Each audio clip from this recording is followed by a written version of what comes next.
Nama Syekh Ali Jaber saat ini tengah menjadi perbincangan di media sosial pasca kejadian dirinya yang menjadi korban penusukan pada 13 September 2020 lalu. Syekh Ali Jaber ditikam oleh orang tidak dikenal saat berceramah di Bandar Lampung di acara wisuda tahfiz Al-Quran Masjid Falahuddin. Akibatnya ia mengalami luka tusuk di bagian lengan kanan. Syekh Ali Jaber adalah pendakwa dan ulama kewarganegaraan Indonesia. Ia juga menjadi juri pada Hafiz Indonesia dan menjadi dai dalam berbagai kajian di berbagai stasiun televisi nasional.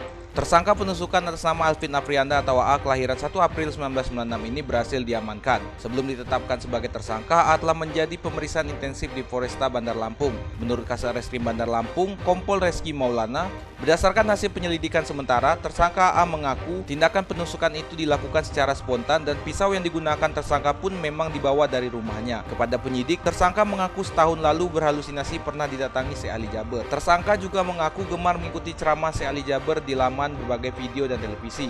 Berdasarkan informasi, keluarga menyebut kalau tersangka A mengalami gangguan jiwa. Tapi hingga saat ini pihak polisian masih mendalami kasus ini dan belum bisa memastikan jika tersangka A mengalami gangguan kejiwaan. Karena sebelumnya pada saat interaksi tanya jawab berjalan dengan lancar dan pihak kepolisian pun belum menemukan kartu tanda pasien RJ. Artinya, tersangka sebelumnya belum pernah masuk RSJ. Diduga AA mengarahkan pisau ke bagian leher dan dada Ali Jaber.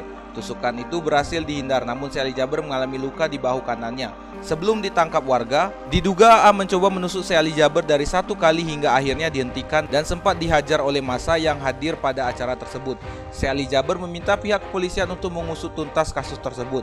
Pelaku bukan orang yang gila sembarangan.